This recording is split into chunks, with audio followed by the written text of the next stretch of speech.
తాకట్లో ఉన్న బంగారాన్ని విడిపించి ఆ రోజున మార్కెట్ ధర కట్టి మిగిలిన డబ్బును మీకు అందిస్తుంది కొమ్మూరి గోల్డ్.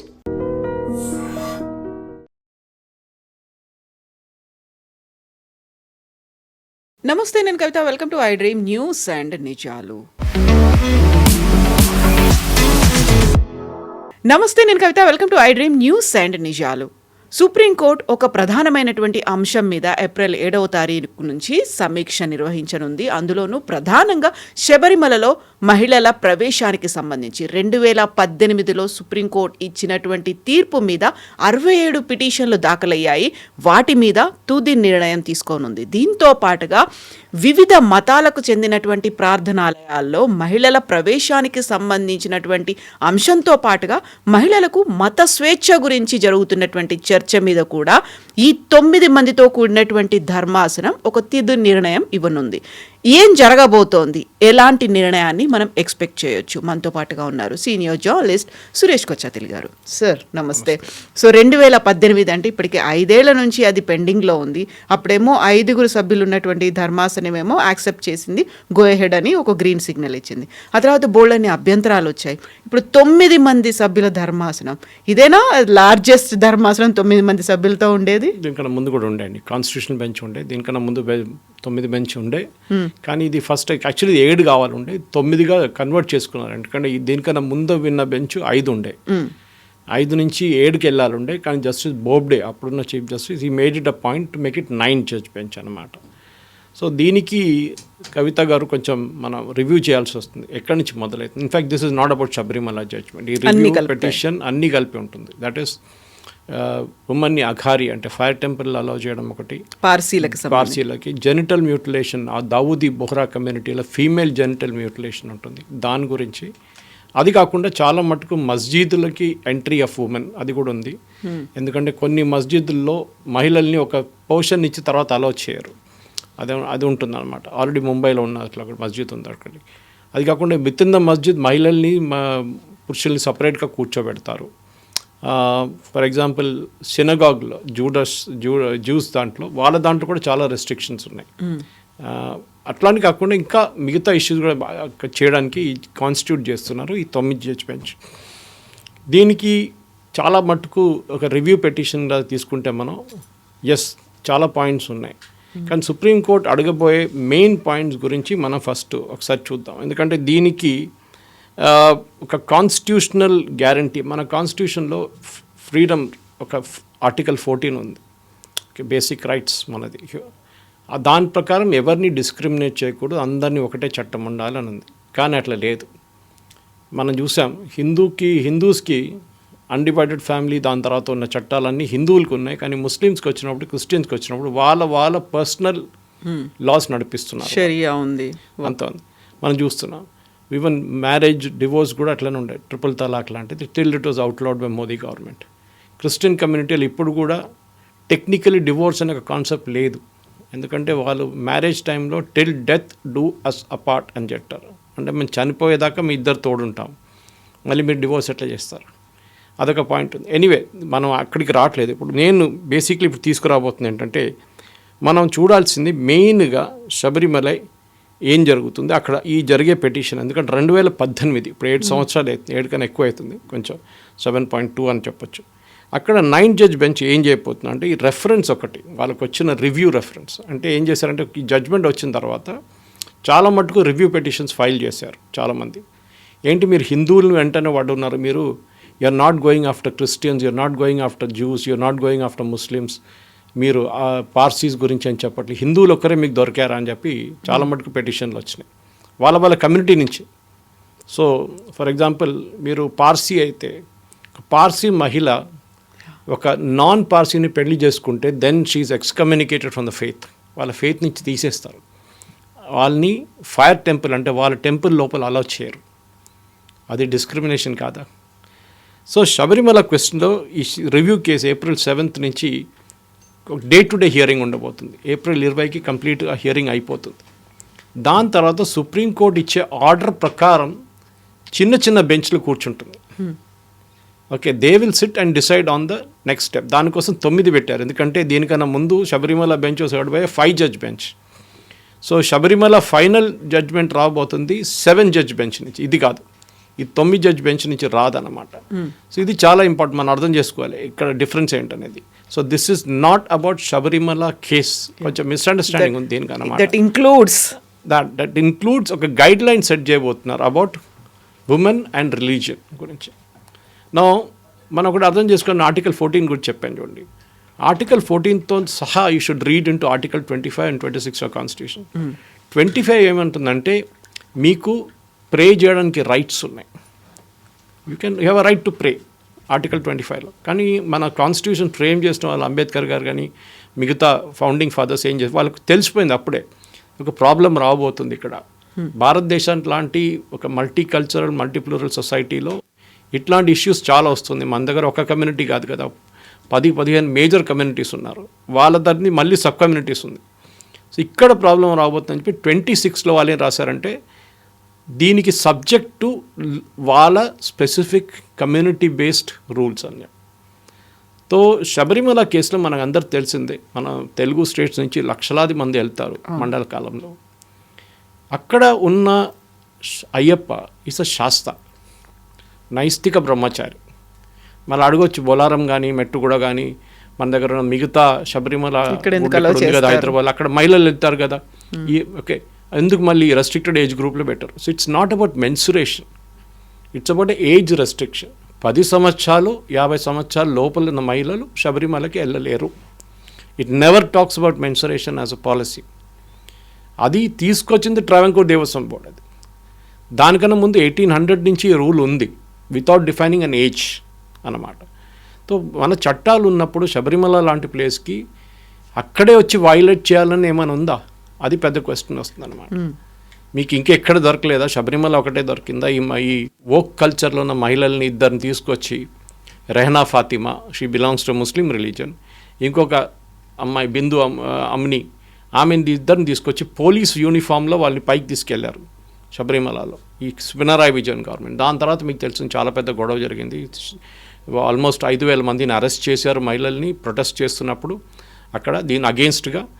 దాని తర్వాత వాళ్ళ మీద ఇప్పుడు కూడా కేసులు నడుస్తున్నాయి. సో ఈ సుప్రీంకోర్టు రివ్యూ పిటిషన్ 2018లో వచ్చిన తర్వాత 2014లో ఒక హియరింగ్ ఉండే, జస్టిస్ బోబ్డే అనుకుంటా అప్పుడు.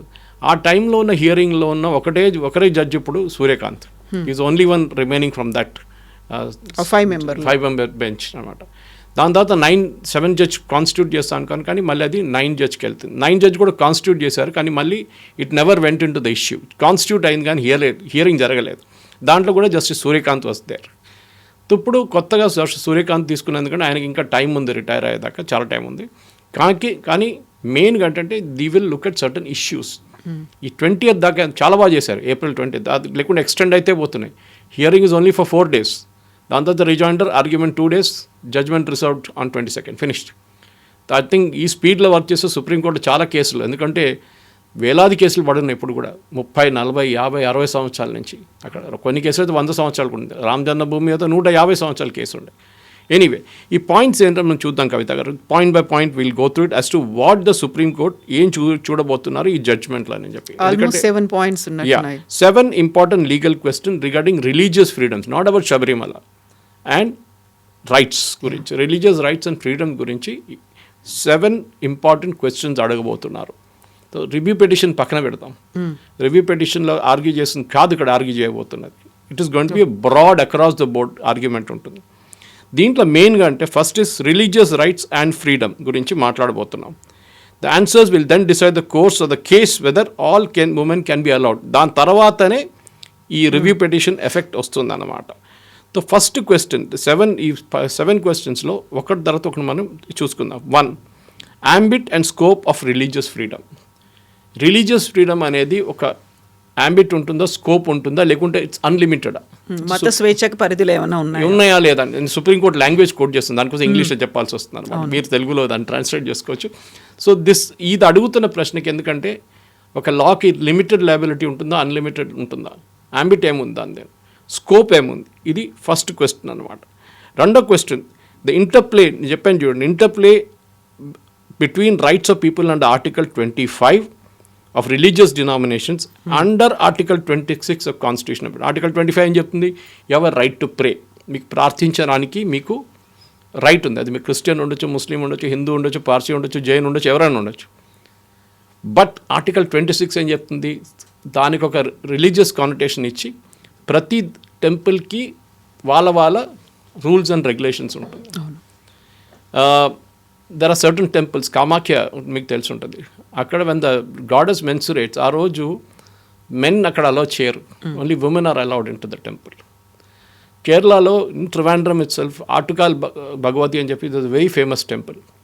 వాళ్ళది ఇయర్లీ ఒక పొంగాల జరుగుతుంది, which is the Guinness book of world record. 25 లక్షల మంది మహిళలు అంటారు, 2 లక్షలు అంటారు, 10 లక్షలు అంటారు, డిఫరెంట్ టైమ్స్ డిఫరెంట్ క్రౌడ్ అనమాట. పొంగాల చేస్తారు, పొంగల్ తయారు చేస్తారు on a single day at a single location, the largest gathering of women. Men are not allowed. అప్పుడు అక్కడ కూడా డిస్క్రిమినేషన్ ఉంది కదా, రేపు ఎవరైనా మెన్ వచ్చి నన్ను కూడా ఎందుకు అలౌ చేయరు దీంట్లో అంటే then it becomes a question అన్న. సో ఇది ద బేసిక్ ఫస్ట్ 2 క్వశ్చన్లు ఇది అయిపోయింది అనమాట. సరే, 3వ క్వశ్చన్ ఏందని చూద్దాం మనం. ఎందుకంటే ఈ క్వశ్చన్స్ అని ఇష్యూ చేసిన తర్వాత ఇది ముందే చేయాలండి. యాక్చువల్లీ మనం అడగొచ్చు, ఇది ఎందుకు ముందు చేయలేదు, ముందే చేస్తుంటే బాగుంటుండే కదా అని. కానీ మనం అడగాల్సింది the third question that will come up now is very simple. ఈ ambit and scope of religious freedom, interplay between rights of people and article, whether rights of religious denomination are subject to other provisions in part 3 of the constitution. ఒక religious డినామినేషన్కి హిందువులు ఉండొచ్చు, హిందువుల sub caste ఉండొచ్చు, communities ఉండొచ్చు, Christians sub caste ఉండొచ్చు, communities ఉండొచ్చు. For example కేరళలో క్రిస్టియన్లో చాలా కమ్యూనిటీస్ ఉన్నాయి, మన దగ్గర అంత లేదు ఇక్కడ. Syrian Catholic, Latin Catholic, Protestant, Malabar orthodox Syrians, ఇట్లాంటిది అక్కడ. ఎందుకంటే కేరళలో క్రిస్టియానిటీకి ఏముంది 18th century, అక్కడ సిరియా నుంచి వచ్చింది, చాలా మటుకు బయట నుంచి వచ్చిన క్రిస్టియన్ డినామినేషన్ వాళ్ళ చర్చిలు సపరేట్గా స్టార్ట్. ఇన్ఫ్యాక్ట్ బిట్వీన్ క్రిస్టియన్స్ ఒక గొడవ ఉంది, సుప్రీంకోర్టులో పడింది ఆ కేసు. ఇప్పుడు అయిపోయింది, జడ్జ్మెంట్ ఎప్పుడో వచ్చింది. ఏంటంటే ఒక లాటిన్ చర్చ్కి ఒక ఆర్థడాక్స్ మలబార్ వాళ్ళ నడిమిట్లో గొడవ ఉంది ఒకటి. వీళ్ళు వాళ్ళ చర్చ్కి వెళ్ళరు, వీళ్ళ చర్చిలు రానియారు. వీళ్ళు వాళ్ళ చర్చ్లో సెమిట్రీలో బాడీస్ ఇంటర్న్ చేయనియరు, వీళ్ళు కూడా అంతే. సో వీళ్ళిద్దరు నడిమిట్లో పాత చర్చల నుంచి గొడవ మొదలైంది. 18th century మాదుండేది కొట్టుకున్నారు. లాస్ట్ సుప్రీంకోర్టు దగ్గర 150 సంవత్సరాల పాత కేసు అది కూడా. Finally supreme court set orthodox and Jacobite వీళ్ళిద్దరు నడిమిట్లోని కేరళ గవర్నమెంట్ దగ్గర డిసైడ్ చేయమన్నారు, మీరు ఎన్ని చర్చిలు వాళ్ళకి ఇస్తారు, వాళ్ళు ఎన్ని చర్చిలు వీళ్ళకి ఇస్తారు. కేరళ గవర్నమెంట్ వీళ్ళ దగ్గర డిసైడ్ చేయలేదు. శబరిమల కేసులో ఎంత ఈగర్నెస్ చూపించారు, ఇమ్మీడియట్ మనం ఇంప్లిమెంట్ చేయాలని చెప్పారు సుప్రీంకోర్టు జడ్జ్మెంట్. జేకబైట్ అండ్ క్రిస్టియన్స్ వాళ్ళ నడిమిట్లో జరిగిన గొడవకి జడ్జ్మెంట్ ఇస్తే ఇది చాలా రిలీజియస్ ఇష్యూ, మనం మాట్లాడి వీళ్ళతో ఒకసారి సార్ట్అవుట్ చేసిన తర్వాత చేద్దామని చెప్పి ఇదే పినరాయి గవర్నమెంట్ ఆర్గ్యూ చేశారు. సెన్సిటివ్ ఇష్యూ సెన్సిటివ్, అప్పుడు శబరిమల సెన్సిటివ్ ఇష్యూ కాదండి. ఈ శబరిమలలో మనం అర్థం చేసుకోవాల్సింది ఏంటంటే, ఒకటి the lord is a minor. రెండవది చాలామంది అంటారు Sabarimala is a private place అని. కాదు, it's a private place, public place అంటారు. It's not public place, it's a private place. Clarify చేస్తున్నాం, it is not a public place, private place Sabarimala. ఒక దేవుడికి మనం గుడికి వెళ్తున్నప్పుడు దేవుడు ఆలయం అది, about the god. It is not my house, public place కాదు. చాలామంది అంటారు public place so religious freedom అంటారు. కాదు, అది ఇట్స్ అ ప్రైవేట్ ప్లేస్. ఏ దేవుడికైనా మన గుడికి వెళ్ళినప్పుడు అది వాళ్ళ ఆలయం, అది మన ఆలయం కాదు. సో దేవుడు పెట్టిన రూల్స్ మనం పాటించాల్సి. చాలామంది అడుగుతారు దేవుడు రాసి పెట్టారా ఏమన్నా? లేదు, over a period of time it is evolved. ఇప్పుడు తిరుమలలో మీరు అడుగుతారు బ్రేక్ దర్శన్ ముందు నుంచి ఉండేనా, అది ఎట్లా వచ్చిందంటే అది ఇట్ వాజ్ ఎవాల్వ్డ్ అనమాట. ఏదో రెస్ట్రిక్షన్కి వచ్చింది, విఐపీలు అది ఇది అని చెప్పి. టికెట్లు పెట్టారా ముందు దేవుడు వెంకటేశ్వర భగవాన్ అంటే లేదు, ఆ టైంలో టికెట్ లేవు. So it is evolved. కానీ దాన్ని మీరు క్వశ్చన్ చేయవచ్చు కాబట్టి. కానీ ఇక్కడ ఏంటంటే ఒక మహిళల్ని అలో చేయలేని చెప్పట్లేదు ఇక్కడ. It is about a restricted age group. నైష్టిక బ్రహ్మచారిగా ఉన్నప్పుడు ఒక మహిళ వస్తే ఆ ఏజ్ గ్రూపులో లార్డ్ మైట్ గెట్ డిస్టర్బ్డ్. అది అయ్యప్పని చెప్పారని చెప్తున్నారు, కానీ there is no proof of that. But still it is argue చేయొచ్చు దాని మీద అనమాట. ఇట్లా రూల్ ఉన్నప్పుడు మా మీద వచ్చేందుకు పడతారు శబరిమల మీద. మీకు ఎన్నో గుడులు ఉన్నాయి, మిగతా అది ఎన్నో డినామినేషన్స్ ఉంది. హాజీ అలీ ఉంది, హాజీ అలీలో ఉమెన్ అలో చేయరు బియాండ్ అ పాయింట్. వై చెప్పొచ్చు కదా, హిందూ మహిళలు ముస్లిం మహిళలను ఎక్కడైనా అలో చేయొచ్చు. ఇక్కడ పార్సిఫై టెంపుల్లో మిగతా అందరు రావచ్చు అంటే అలో చేస్తారు, వాళ్ళు అలో చేయరు. వాళ్ళ దాంట్లోనే అలో చేయరు. వాళ్ళు నా ఎక్స్కమ్యూనికేట్ చేసిన వాళ్ళు చెప్పాను చూడండి, అలో చేయరు వాళ్ళు. ప్రతి రిలీజియన్కి వాళ్ళ రూల్స్ ఉంటే, వాళ్ళ చట్టాలు ఉంటే మనది పాటించాల్సింది. కాదు నేను వెళ్ళి రేపు మాస్క్లో భజన చేస్తారంటే అలో చేస్తారు వాళ్ళు, మస్జిద్లో చేయరు వాళ్ళు. వాళ్ళకి రిలీజియస్ అథారిటీ ఉంది, వాళ్ళకి రిలీజియస్ ఫ్రీడమ్ ఉంది. లేదు రేపు మనం చర్చ్లో ఫర్ ఎగ్జాంపుల్ మిగతా డినామినేషన్ క్యాథలిక్లో విమెన్ ప్రీస్ట్ని అలో చేయరు, ప్రొటెస్టెంట్లో అలో చేస్తారు చాలా మటు. లేదు అక్కడ కూడా నాకు మహిళ కావాలంటే ఏం చేస్తారు మళ్ళీ? సో ఇక్కడ ప్రాబ్లం అంటే ఈ 3 ప్రశ్నలు ఫస్ట్ మనం అడిగాం అనమాట. అక్కడి నుంచి ఇంకా ముందుకు వస్తే ఇంకా ప్రశ్నలు ఉన్నాయి, బికాజ్ ఇదంతా డిఫైన్ చేయబోతుంది ఫైనల్ జడ్జ్మెంట్ మీద. సో రిలీజియస్ డినామినేషన్ గురించి మాట్లాడడం 3వ ప్రశ్న. అదండి 4వ ప్రశ్న, ఈ scope and extent of article 25 and 26 is includes constitutional morality అని అడుగుతున్నారనమాట. ఏంటి స్కోప్ అంటే ఆర్టికల్ 25, 26 కింద whether it includes constitutional morality. 25 నేను చెప్పాను రైట్ టు ప్రే, కానీ 26కి వచ్చేటప్పటికి అది చెప్తుంది ప్రతి రిలీజియన్కి, ప్రతి డినామినేషన్కి, ప్రతి గుడికి వాళ్ళ చట్టాలు ఉంటాయి, కొన్ని ఫ్రేమ్ వర్క్ చేసుకొని ఉంటాయి, అది మీరు పాటించాల్సింది కాదు.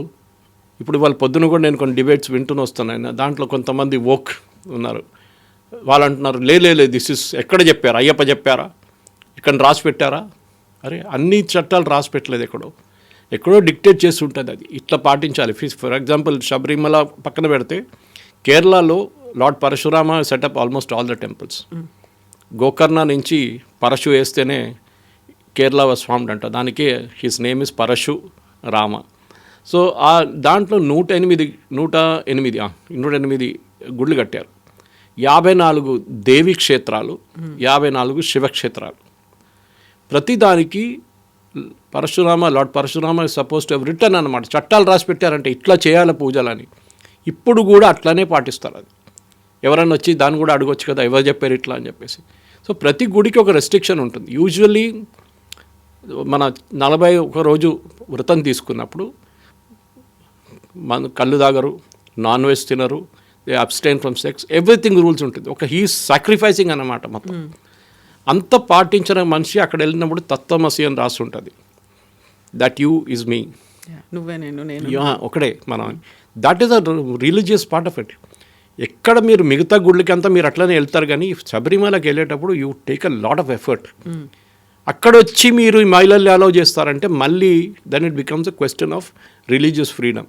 హిందువులు ఒకరే దొరికారా, అది మళ్ళీ అదే క్వశ్చన్ వస్తుంది. సో సుప్రీంకోర్టు ఇది అడుగుతున్నారు అనమాట. సో ఈ ఆర్టికల్ 25, 26 కూడా చాలా క్లియర్గా అడుగుతున్నారు, whether religious denominations enjoy fundamental rights. Religious denomination ఇప్పుడు ఏం చెప్పారంటే శబరిమల జడ్జ్మెంట్లో Ayyappa devotees are not a separate religious denomination. ఎందుకంటే దీంట్లో ముస్లిమ్స్ వస్తారు, శబరిమల క్రిస్టియన్స్ కూడా వస్తారు, చాలామంది హిందువులు కూడా వస్తారు, చాలామంది. సపరేట్ డినామినేషన్ కాదు మీరు, లైక్ దావుదీ బోహరాస్ వాళ్ళంటే మీకు సపరేట్ డినామినేషన్ కాదు. సో మీకు చట్టాలు ఎవరికి వస్తే ఆ చట్టాలు మొత్తం మీరు కూడా పాటించాలి. అది ఎట్లా అవుతుందండి? Meaning of expression of section of Hindus under article 25(2)B. Section of Hindus అని చెప్పి ఒక చట్టం ఆర్టికల్ 25(2) దాన్ని కూడా ఎగ్జామిన్ చేయబోతున్నారు. 7వ ప్రశ్న, లాస్ట్ ప్రశ్న, whether a person not belonging to religious group can question practice of that religious group for filing PIL. చాలామంది చేస్తారు. క్రిస్టియన్ ఒకరు ఆయన వచ్చి ఈ హిందూ గుడిలో ఇట్లా చేస్తున్నారని చెప్పి పెటిషన్ వేస్తాడు. ఒక హిందూ వెళ్ళి ముస్లిం అక్కడ ఇట్లా నడుస్తుంది ఎందుకని పెటిషన్ వేస్తారు. వెదర్ వాళ్ళ రిలీజియన్ నుంచి ఎవరైనా వేస్తే దేస్ అ లాజిక్ బిహైండ్. ఇప్పుడు దావూదీ బోరాస్ ఉంటారు, వాళ్ళ వ్యతిరేకంగా కేసు ఎప్పుడు వేయరు వాళ్ళు. ఉండొచ్చు, ఎక్సెప్షన్స్ ఉండొచ్చు. కానీ ఆ దావూదీ బోరాస్లో ఇప్పుడు ఈ పెటిషన్ పర్టికులర్ జెనిటల్ మ్యూటిలేషన్ గురించి చేశారు. అది ఎవరు వేశారు? ఎవరో వచ్చి PIL ఫైల్ చేస్తే అయిపోతుందా? సో ఆ రోజు చేసిన ఆ రూలింగ్లో కొన్ని లోపాలు చాలా ఉన్నాయి. ఎందుకంటే they didn't understand what Sabarimala was all about. వాళ్ళ లాజిక్ ఏంటంటే శబరిమలలో ఒక మహిళల్ని రెస్ట్రిక్ట్ చేస్తున్నారు, ఫండమెంటల్ రైట్స్ని రెస్ట్రిక్ట్ చేస్తున్నారు మహిళల్ని. That is gender discrimination. No gender discrimination శబరిమలలో it is all about a particular denomination. అది ఏజ్ రెస్ట్రిక్షన్ పెట్టారంతే. ఏది 10 నుంచి 50 సంవత్సరాలు అంతే. దానికోసం చాలామంది మహిళలు వెళ్తారు. Malikapuram Amma Devi is there in that, there is a temple for that. Lord Vavar is there, Muslim అక్కడే. సో ఇట్లాంటి చాలామంది శబరిమలలో ఉంది. కానీ మీరు ఈ 2 మహిళల్ని తీసుకెళ్ళి ఆ టెంపుల్ని డిఫైల్ చేయడానికి ట్రై చేసిన CPM వాళ్ళు అప్పుడు. కానీ దాని తర్వాత నెక్స్ట్ ఎలక్షన్లో 2019లో ఉన్న సీట్లు అన్నీ ఓడిపోయారు. ఒక సీటే గెలిచారు అంతే. కేరళలో 20 సీట్లు 19 ఓడిపోయారు. హిందువులు వచ్చిన కోపం వాళ్ళు వేసేశారు ఓట్లు వెళ్ళి. ఈసారి కూడా అదే చేయబోతున్నారని ఒక ప్రశ్న వేస్తే నిన్న లా మినిస్టర్ రాజీవ్ ఏమన్నారంటే అది మనం చూడాలి, we're not really sure, we will have to examine whether it will all happen or not. But వాళ్ళు దే ఆర్ నాట్ రెడీ కదా, యాక్సెప్ట్ చేయట్లేదు ఈ సమీక్ష కోసం. కేరళ గవర్నమెంట్ ఇంకొక నిర్ణయం ఏం తీసుకోలేదు ఎస్ ఆర్ నో చెప్పడానికి. వాళ్ళు అంటున్నారు ఏప్రిల్ దాకా టైం ఉంది కదా అంటున్నారు. ఏప్రిల్లో వచ్చినప్పుడు చూద్దాం, ఎందుకంటే ఎలక్షన్ రాబోతుంది ఇప్పుడు. ఎలక్షన్లో this will be a very emotive issue. ఆ రోజు ఫైల్ చేసిన కేసులు ఇప్పుడు కూడా నడుస్తున్నాయి. ఫర్ ఎగ్జాంపుల్ రాహుల్ ఈశ్వర్ మీకు ఎప్పుడు టీవీలో కనిపిస్తుంది, he was speaking about that today. In fact he is a part of the tantris family. కానీ వాళ్ళ దాంట్లో మా నాయర్ మేనన్ కమ్యూనిటీ అలా కాకుండా వాళ్ళ దాంట్లో నాన్నగారి వైపు నుంచి వారసత్వం ఉంటుంది. దానికోసం he is not a priest in Sabarimala. Rahul Easwar's mother is a part of the royal family, that family tantris family అన్నమాట. రాహుల్ ఈశ్వర్ కూడా ఇదే చెప్తున్నారనమాట, మేము మా రిలీజియస్ ఫ్రీడమ్ని ప్రొటెక్ట్ చేసుకుంటున్నాం, మాకు ఒక బిలీఫ్ ఉంది that this is not allowed. నైష్టిక బ్రహ్మచారి నేను చెప్పాను చూడండి, ఇంటికి వెళ్ళినప్పుడు కూడా మనం కొంతమంది ఇంటికి వెళ్ళినప్పుడు పూజా రూమ్ ఉంటుంది. నేను ఇట్లానే పూజ చేస్తానంటే మీరు ఇంకొకరు ఇంటికి వెళ్ళారు, వాళ్ళ చట్టాలు మీరు పాటించాల్సింది. వాళ్ళు షూస్ వేసుకొని ఇంటి లోపల వెళ్ళకూడదంటే అదే రూల్ అనమాట. లేదు నేను వేసుకొని వెళ్తానంటే ఎట్లయితుంది అది? So it is private residence. Lord Ayyappa అది ప్రైవేట్ ప్లేస్ని ఎక్కడ మహిళల్ని రావద్దని చెప్పట్లేదు. It's a restricted age group. ఎందుకంటే ఇదే సేమ్ లాజిక్, ఒక్కటే గుడి ఉంది ఇట్లాంటిది, where he is a Sastha, where is a నైష్టిక బ్రహ్మచారి. మిగతా అన్ని గుడ్లలో you can go any time, restriction లేదు, మీకు ఏ మహిళనే వెళ్ళొచ్చు, no problem, no religious freedom. Guruvayur టెంపుల్కి వెళ్తే బయట ఒక బోర్డు ఉంటుంది, ఓన్లీ హిందూస్ అలౌడ్. మీరు ఆ బోర్డు మీరు శబరిమలలో చూడరే, మీరు చాలా కేరళలో గుళ్ళు అట్లా కనిపించదు మీకు. ఇదే చెప్పాను, మహిళల గురి మన దాంట్లో దేవీలే కదా main. For us that Shakti is the main thing. అట్లాంటి దానికి ఈ వోక్ కల్చర్లో ఉన్న కొంత మహిళలు వచ్చి లేదు ఇది మా రిలీజియస్, ఇది మా బిలీఫ్స్ని మీరు ఆపుతున్నారు, ఏ మహిళ అయినా వెళ్ళొచ్చు, జెండర్ డిస్క్రిమినేషన్ జరుగుతుంది. అరే జెండర్ డిస్క్రిమినేషన్ ముస్లిమ్స్లో ఉందే, అక్కడ వెళ్ళి అడగొచ్చు కదా. జెండర్ డిస్క్రిమినేషన్ క్రిస్టియన్స్లో ఉందే, అక్కడ వెళ్ళి అడగొచ్చు కదా. బ్యాప్టిజం కాకుండా మంచి హోలీ కమ్యూనియన్ ఇవ్వరు. ఆలోచించండి, బ్యాప్టిజం చేయని క్రిస్టియన్ ఫ్యామిలీలో వాళ్ళని హోలీ కమ్యూనియన్ ఇవ్వరు. మీరు అది క్వశ్చన్ చేయొచ్చు కదా, అది ఎట్లా అవుతుంది? whether that is an essential religious practice. This question was the most important thing. Is it an essential religious practice? Sabarimala కేసులో. సో దాన్ని సుప్రీంకోర్టు అప్పుడు ఇచ్చిన 2018 ఇచ్చిన judgment was totally wrong. In fact ఆ జడ్జ్మెంట్లో 4:1 జడ్జ్మెంట్లో డిసెంటింగ్ జడ్జ్మెంట్ ఇచ్చింది ఒక మహిళ, జస్టిస్ ఇందు మల్హోత్రా.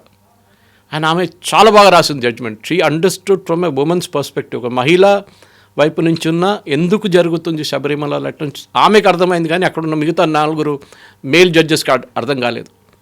ఆమె డిసెంటింగ్ జడ్జ్మెంట్ రాసింది 4:1లో. She was the dissenting judge. ఆ జడ్జ్మెంట్ చదవాల్సింది మీరు. Very pointed she wrote.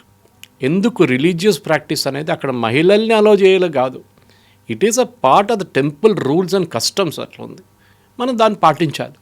దాని ఏలే లోకం మారిపోయింది, మనం 21st centuryకి వచ్చేసాం. So what? 25th century మీరు మొత్తం రిలీజియస్ అంతా మార్చేస్తారా? రేపటి నుంచి కొబ్బరికాయ కొట్టద్దు అంటారు, అవునా? పెడతారా? ఎవరైనా రూల్ పెడతారు అట్లా ఎక్కడైనా? No, it is not possible. చట్టాలు ఉన్నాయి, మీకు నచ్చకపోతే మీరు వెళ్ళొద్దు అంతే. అక్కడికి మిమ్మల్ని ఎవరు పిలుచుకెళ్ళారు? ఎవరిని బొట్టుపెట్టి తీసుకెళ్లారు? మిమ్మల్ని తీసుకెళ్ళలేదు కదా. You don't come, that's all. This is the major problem అన్నమాట. సో 2018లో ఈ నిర్ణయం అనేది వచ్చింది, సుప్రీంకోర్టు ఒక తీర్పునిచ్చింది 4:1 అది మహిళల్ని అనుమతించింది అందులోకి వెళ్ళమని. బట్ పెద్ద ఎత్తున ప్రొటెస్ట్ అనేది, కొంతమంది అయితే దాన్ని వెల్కమ్ చేశారు, కొంతమంది అయితే వీఆర్ రెడీ టు అనేది మేము టికెట్లు కూడా బుక్ చేసుకున్నామని చెప్పిన వాళ్ళు ఉన్నారు. బట్ అంత పెద్ద ఎత్తున ప్రొటెస్ట్ వచ్చిన తర్వాత మళ్ళీ అది ఆగడానికి ఇంతకాలం ఎందుకు తీసుకుని 2019లో మళ్ళీ ఒక కమిటీని ఫామ్ చేశారు, అది కూడా అలాగే ప్రొలాంగ్ అయిపోయింది, ఇంత గ్యాప్ వచ్చింది, మళ్ళీ ఇప్పుడు రాబోతోంది అనుకుంటే తుది నిర్ణయం అనేది 15 రోజుల్లో తీసుకుంటారంటారా? తీసుకోవాల్సిందే. That is how judiciary should work. 2018 ఇచ్చిన తర్వాత 2019 నెక్స్ట్ బెంచ్ కాన్స్టిట్యూట్ చేసింది, మళ్ళీ 2020లో కాన్స్టిట్యూట్ చేసింది. ఎందుకు ముందుకెళ్ళలేదు అది? That way admire justice Suryakant. ఇంకో కాంటెక్స్ట్లో చెప్పాను కూడా, చాలా ప్రాక్టికల్గా మనిషి చీఫ్ జస్టిస్. ఆయన ఉన్న దానికి కేసులు అన్నీ తగ్గించడానికి ట్రై చేస్తున్నారు. ఆయన హియరింగ్ ఇంతే ఉంటుంది, no out of the turn mentioning ఏం లేదు. కపిల్ సిబల్ లాంటి 5-star లాయర్లు అందరినీ పక్కన పెట్టేశారు ఆయన. ఈ కేసులో కూడా చాలా క్లియర్గా 2 రోజులు ఆర్గ్యుమెంట్ ఉంటుంది, 2 రోజులు అక్కడ ఆర్గ్యుమెంట్ ఉంటుంది, 2 రోజుల తర్వాత రిజాయిండర్ ఫైల్ చేయొచ్చు. దాంట్లో 4th day 22nd finished, matter ends. కానీ దాని తర్వాత రావాల్సిన జడ్జ్మెంట్ చాలా ఇంపార్టెంట్ ఉంటుంది శబరిమల కేసులో. కానీ ఒక్కసారి ఒక నిర్ణయం, ఈ 7 క్వశ్చన్ల మీద ఒక నిర్ణయం తీసుకున్న తర్వాత ప్రతి కోర్టు దేశంలో, ఎందుకంటే 9 కన్నా మళ్ళీ 11 పెట్టాల్సి వస్తుంది, మళ్ళీ అది జరగకూడదు. 9లో ఆగిపోతా అనుకుంటుంది. దాని తర్వాత ఎవడో రివ్యూ పిటిషన్ వేస్తే తెలియదు. యూజువల్లీ రివ్యూ పిటిషన్స్ ఓపెన్ కోర్టులో వినరు. రివ్యూ పిటిషన్స్ అన్నీ ప్రైవేట్ చేంబర్స్లో వింటారు, జడ్జ్ చేంబర్స్లో. కానీ బికాజ్ ఇది ఇంత పెద్ద కాన్స్టిట్యూషనల్ క్వశ్చన్ వచ్చిందని కాన్స్టిట్యూషనల్ బెంచ్ని కూర్చోబెడుతున్నారు. 2018లో హియరింగ్ జరిగేటప్పుడు నేను సుప్రీంకోర్టులో ఉన్నాను. ఆ రోజు ఒకరోజు నా కేసు ఒకటి ఉండే, మీకు గుర్తుంది, కేరళలో నా మీద నన్ను చంపేస్తారని చెప్పి కమ్యూనిస్ట్ వాళ్ళు, జిహాదీ వాళ్ళు థ్రెటన్ చేస్తే నేను కేరళ నుంచి అప్పుడు నేను బ్యాంకాక్ నుంచి కేరళకు వచ్చాను. కేరళ నుంచి I went to Delhi flight తీసుకొని నా హియరింగ్ జరిగిన జస్టిస్ మిశ్రా అండ్ జస్టిస్ ఆ టైంలో he was hearing this main petition constitutional బెంచ్లో. సో ఆ కాన్స్టిట్యూషనల్ బెంచే అప్పుడు డిసైడ్ చేశారు 2018లో. ఇప్పుడు మనం 2026లో ఉన్నాం. ఎందుకు ఇన్ని రోజులు తీసుకున్నా అంటే తారీఖ్ పే తారీఖ్ మన జ్యుడిషియల్ సిస్టమ్ అట్లా ఉంటుంది అన్నమాట. అట్లీస్ట్ ఎప్పుడైనా వచ్చింది అని ఇప్పుడు కూడా ఏదో మనం చూద్దాం, మొదలు పెడదాం, తర్వాత ఎప్పుడు హియరింగ్ కన్క్లూడ్ అవుతుందో చూద్దాం కాదు. కరెక్ట్గా చెప్పారు, 4 రోజులు hearing, argument, counter argument finished. దాని తర్వాత రిజాయిండర్స్ ఫైల్ చేయడం, దాని తర్వాత 4 days later it be 22nd over కథ. చూద్దాం ఏం జరుగుతుందని కవిత గారు. కానీ ఇది మహిళల రైట్స్ గురించో లేకుంటే వాళ్ళ రిలీజియస్ ఫ్రీడమ్స్ గురించో కాదు. ఇది ఒకటే ప్రశ్న ఏంటంటే, ఒక దేవుడికి ఆ దేవుడు రాసి పెట్టిన చట్టమో లేకుంటే రాయలేదనుకోండి, వాళ్ళ ఫ్యామిలీ చెప్పిందో ఏదైనా ఉండొచ్చు. చాలా గుడులు ఉన్నాయి మన దగ్గర, ఆంధ్ర వైపు తెలంగాణ వైపు చూసుకుంటే many temples are there with certain very unique characteristics. లేదు నేను అదంతా పాటించను, నా రూల్ ఇది అని చెప్పి వెళ్తే sorry, you are going to their house, you are going to the lord's house. దేవుడు ఇంటికి వెళ్తున్నావు, అక్కడ ఉన్న చట్టాలు పాలించాల్సిందే, ఇది rule. So not only Sabarimala కాదు, మిగతా అన్ని కమ్యూనిటీ కూడా ఉన్నాయి కదా. చూడండి ఇప్పుడు చూడండి తమాషా ఉంది, పార్సీ కమ్యూనిటీ అనేది ఉంది, ముస్లింలకు సంబంధించి ప్రతిదీ ఉంది. వాళ్ళ దగ్గర నుంచి ఎలా వస్తుంది, అందరిది కలిపి ఒక క్యుములేటివ్గా ఇస్తారా? జడ్జిమెంట్ అనేది ఎలా ఉంటుంది? ఇది క్యూములేటివ్ జడ్జ్మెంట్ కాదు, ఇది గైడ్ లైన్స్ ఇష్యూ చేస్తారు. ఈ 7 ప్రశ్నల మీద గైడ్ లైన్స్ ఇష్యూ చేస్తారు. ఆ గైడ్ లైన్స్ ఇంటర్ప్రెట్ చేయాల్సింది చిన్న చిన్న benches, 5 judge bench, 7 judge bench, 3 judge bench ఉంటుంది ప్రతి కేసుకి. దావూదీ బోహ్రా సపరేట్గా ఉంటుంది, పార్సీస్ అఘారీ సపరేట్గా ఉంటుంది, ఈ హిందూ జడ్జ్మెంట్స్లో కూడా ఉంటుంది. అది సపరేట్గా స్పెసిఫిక్ బెంచెస్ వింటారన్నమాట. దాని తర్వాత వాళ్ళు ఈ గైడ్లైన్స్ మీద ఇప్పుడు they will give out the judgments. అది బహుశా నెక్స్ట్ ఇయర్ దాకా కూడా నడవచ్చు అది. కానీ ఇమ్మీడియట్గా this will be sorted out with 9 judge bench అనమాట. ఈ 7 ప్రశ్నలకి జవాబులు. Thank you so much sir. Thank you. నిజంగా ప్రస్తుతం ఉన్నటువంటి సమాజం దేనికి ప్రయారిటీ ఇస్తుంది? ఆర్థిక సంబంధాల చుట్టూ మాత్రమే తిరుగుతోంది. మళ్ళీ ఎన్నికలంగానే చాలా విరక్తి కలుగుతున్నాం. మంచి అనిపిస్తుంది కదా, లేడీస్ కూడా ఛాలెంజింగ్ జాబ్స్ చేసినప్పుడు చాలా బాగుంటుంది.